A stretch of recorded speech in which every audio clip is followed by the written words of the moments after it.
We're going to talk about writing methods today, and we're going to start with the basics. So you've already looked at, most likely in JavaScript or Python, how to create functions. So if you remember back, you define a function. A function can have parameters, so values that are passed in, and it can also have a return value. Okay, so that's what we're going to talk about today. I'm going to be using static methods inside of the main class. A majority of the work that you'll do with C# will be within methods that you define inside of classes. So right now we're able to hold properties in our classes. Now we'll be able to make our objects actually do some work for us. So this is another way to basically extend out your abilities to reduce your repetition. Remember, DRY, don't repeat yourself. If you find yourself repeating something monotonous in your code, there's a way to not have to do that, and this is one of those ways.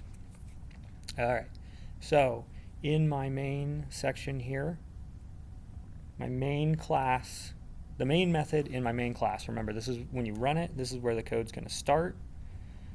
I have, it's printing out hello world. I'm going to go ahead and get rid of that. We don't need that. Okay, line 9, this is where it's going to start. When I run the program, it's calling a static method called hello, and I know that this is a static method because I'm not calling it from an object. Also, I know that it is within this main class because I don't have a using statement that points to it. And I guess because I only have the main class. And so within scope, this method will have to be within the main class for me to use it. Okay, and so that's defined down here. Here's a very basic method. So when I call this, it just prints out the word hello, and we can see that over here. Hello. So let's break down the parts. We've got our access modifier. Here's public, so you can access it outside of the class. Static, this means you don't have to instantiate an object to use the method. Void, this is our return type, so the data type for the value returned from the method. In this case, the method doesn't return a value, so we use void. Then we provide the method name, and members of classes should have capital letters. So your method should be capitalized. And then you know it's a method because it has to have parentheses. Here we're not inserting any parameters, so I can simply call this with empty parentheses and it'll run the code inside. Alright, so you can have this do whatever you want. When you want to use it, you do it like this. Okay, very basic. Next is, let's introduce some parameters. So here I've got a method called add, right? It's public, static, void, so we're not returning anything, but there are two parameters. I'm declaring a integer variable called x and an integer variable called y. Now what will be the value of x and y? Well, you determine that when you invoke or call the function. So up here, I'm calling the add method. Methods are functions, but not all functions are methods. For C#, there are just methods, so everything's a method in C#. But look at what we have here. We're calling this method, and we're providing two arguments. These arguments will be passed into the method parameters. So by saying add 1, 2, we're saying, okay, run the code inside of the add method and set x equal to 1 and y equal to 2. And that's why it's going to spit out 1 plus 2 equals 3, Because here in our interpolated string, we said x is 1, y is 2, so added together they're 3. So you can take values from your method calls, and here we're just putting in literal values, so it's not really that useful. But obviously you can put variables in here, you can actually put other methods. As long as it resolves into a value, you can pass it in. And here, they have to be ints, right? Our parameters are specifying ints. And we're specifying that there are 2 of them, which means I can only ever call add if I use 2 integers. If I try to use 1, C# will correct me and say, there is no method for add that has 1 argument. So it says that doesn't exist. If I put a string, it says no method that takes 1 argument. Okay, let's put 2 wrong arguments in here. It's good to see these errors so you can familiarize yourself when you accidentally do it in the future. Okay. It says main class.add takes 2 ints. And so on line 10, where we're calling it, it says, okay, we can't convert L to an int.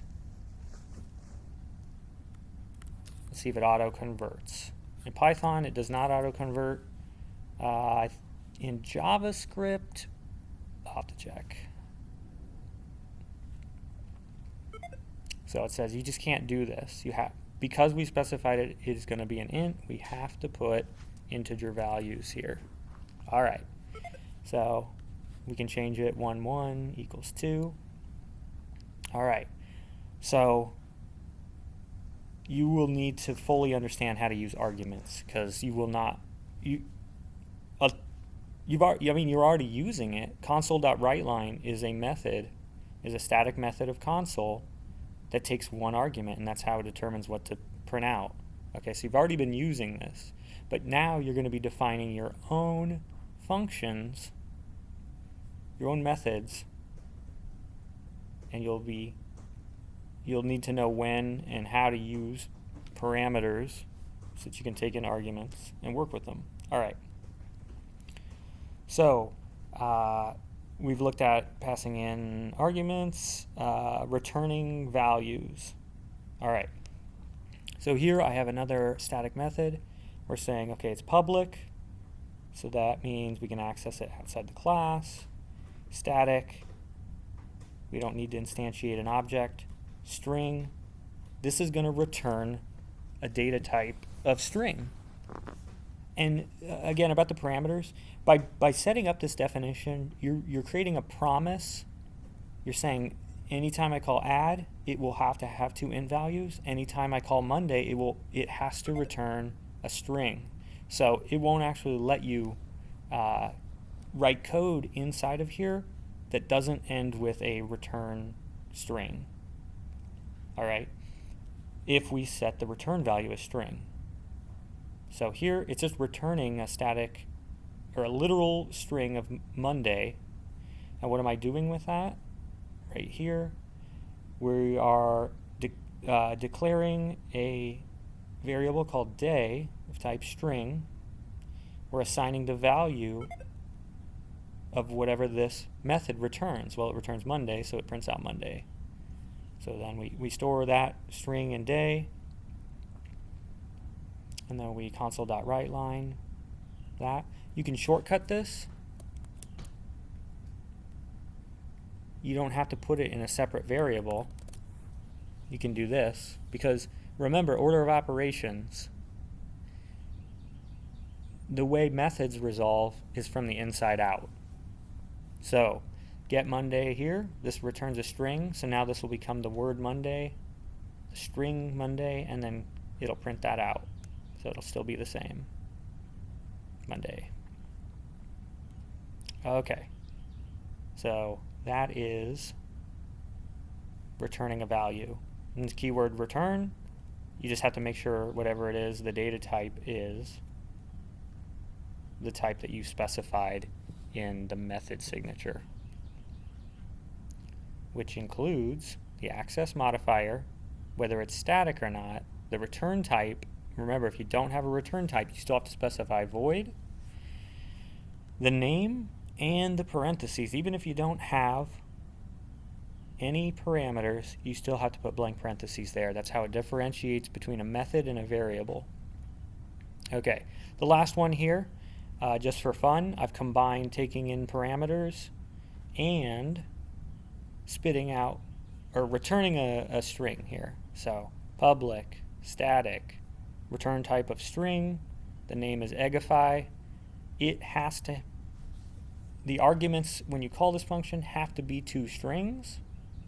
Whatever those 2 strings are, I'm going to pass them into these variables first and last, and then I'm returning those strings with the word egg between them all and on the front and the end. Okay, and that's why we have, I'm calling it here Eggify pop and bop, and then it says egg pop, egg bop, egg. Okay, obviously this is just for a demonstration, but there may be times when you need to put stuff in between strings, especially when you're converting one type of data to another in files. If files are, organized in a certain way, you may have to move spaces and colons and semicolons and any other kind of delimiter. It could be the word egg. I don't recommend that, but who knows. All right, so you need to be able to define functions that have no parameters and no return type. You need to be able, and use them. You need to be able to define a method that has 1 or more parameters and no return type. You need to be able to define and use a method that can return, has a return type and a return value, and use it.